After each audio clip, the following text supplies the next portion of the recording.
Hiya, welcome back to my channel. I'm Sami Kincaid and I'm so excited for this next vlog. I am doing an unboxing. I actually have already opened it up because it's already July and so I had to get into it. I got an Agendio. I'm so pumped for it. I absolutely love it so far. I went ahead and did the first week so I could kind of give you guys a little bit of a review on it. I'm actually coming from a passion planner, which I love my passion planner, but I wanted to have more pages to where I could really reflect. And so I'll get into that in just a little bit, but I'm very excited to show you guys my new Agendio. So let's get going looking at it. So on the front of my planner, I just wanted to keep it simple, just keep my name and have Samantha Kincaid's planner. So soon as you open up your planner, the first thing that you see are the months of the year. And it actually goes until June of 2020. I have mine starting with July 2018, just because July is when I really start planning for the school year. All of the sports, they really kick up in August. June and July, it's pretty dead for sports, so I really start planning in July to go into August prepared. After the months of the year, you then have the beginning of the year life balance evaluation and the end of the year life balance evaluation. This is the main reason why I wanted to go with Agendio versus the passion planner again.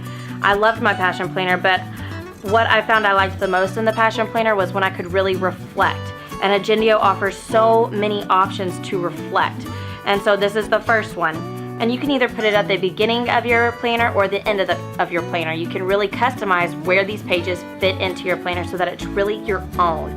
I put mine at the beginning though, just because I wanted those beginning evaluations there at the front of my planner.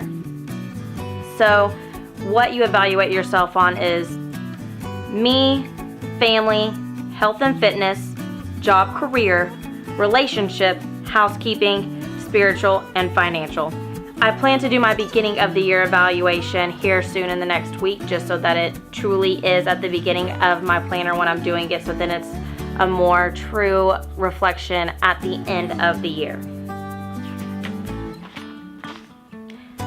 And so when you turn that page again, now you have the full month of July split onto the 2 pages. And this will just have the little reminders that you can customize in there. So for example, I said I want to go to the grocery store on Saturdays, every other Saturday.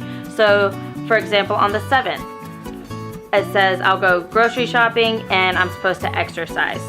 I put in there also what days I wanted to exercise, so then it will repeat on whatever days I said. It'll put that little reminder on that page and then on this big calendar.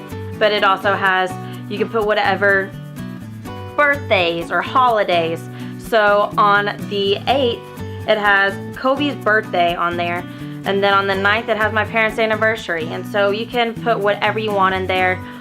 On the 12th it has UCF's payday. You can put literally whatever you want into your calendar to customize it to make it your own. And so we'll go on to the next page where it's breaking it down by days, and so you can see starting out, it started with the Sunday was July 1st, and I was coming home from a friend's bachelorette trip. And so there wasn't much to reflect on that week, but I still did it even though it was the month of June. And so I did a reflection, and then you can see how it breaks it down. Each day has its own page, which is what I really liked. With my schedule, you just never know what is going to be going on. Things get changed around, moved around. You just have to be able to work on the fly. And with Passion Planner, for each week, it covers the entire week in 2 pages instead of giving a day an entire page. And so it was a lot of scribbles, very messy. It got hard to read sometimes just because I had to move things around so much. But with Agendio giving me a full page per day, it gives me a lot of wiggle room. But as you can see on these first couple of days, I did not realize it gives you all 24 hours to write on. And so I kind of messed up at first, thinking I was playing kickball at 7 at night, but I was really playing it at 7 in the morning according to my planner. So that was one thing that I overlooked at first, but I'm okay with that because I do work a lot of hours of the day. And so we'll go on to what a weekend looks like. So we'll start with Saturday the 7th, and this is actually going to be a beach day.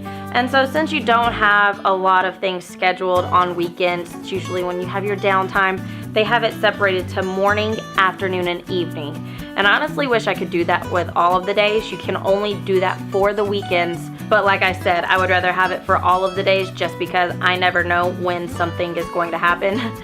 I have to move things around a lot, so that would have been convenient if I could have done that for all the days. But for the weekends, you can have it to where it says morning, afternoon, and evening, so you don't have the times down the sides of the weekend.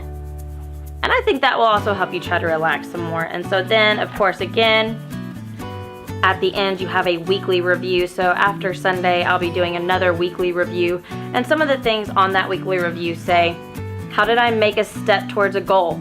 Challenges I faced. What were some achievements? What have I learned about myself? How has my life improved? What do I still need to work on? And what am I most grateful for right now? And I love that that's the last question. It was actually a suggested question. You can go in and change all of these questions if you want. And you can change, instead of a weekly review like this, you can change it and customize it to so many different other options that they have. And they give the suggestions on there, so you don't have to come up with your own questions or own statements that you want to be putting into there. And you don't even have to have the reflections in there. I just personally like the reflections. Another thing that you can customize with Agendio is the bar up at the top of the page. You can see how it's blue for July. I did blue for July because blue's Kobe's favorite color and that's his birthday month. But let's flip to September. This is kind of ironic. So my mom's birthday is in September and her favorite color is purple, so that's why I chose September as purple. But for some of the other months, like November, with Thanksgiving, I did orange. And then with December, there's red for Christmas. And if you go on to January, gold for the new year. February's pink for Valentine's Day. So you can customize all of the colors at the top of your bar. You can customize the font that you want it to be. And so I just really like how much you can really make Agendio your own. And I chose one of the bigger options, so you don't have to have this many pages. I chose the absolute most amount of pages you could have just because I'm very ADD and OCD and I like writing things down versus having something in like a calendar on my phone. And so we'll skip to the back now where some more customizable pages are that you can see. So if you know me, you know that I'm really good at spending money and really bad at budgeting. And so one thing that I really want to work on for this next year is budgeting. And so for the end of my planner, that's what I put in for the most extra pages was a monthly budget. And on the left it says the item budgeted. On the right it says estimated amount and actual amount, so I can keep up with my budget for the year. And that's one thing that's really my big goal for the year, is to learn how to budget correctly and budget better. And then after budgeting, I put in a few notes pages because anytime I'm in a meeting, like I said, I like to write everything down, and if I don't have it in my planner, there's a good chance I'm not going to remember it. So I usually take my planner with me to meetings instead of just a regular notebook. And so this is where I put a lot of the notes from my meetings in here, and I like that you can choose for it to be lined versus it being a grid.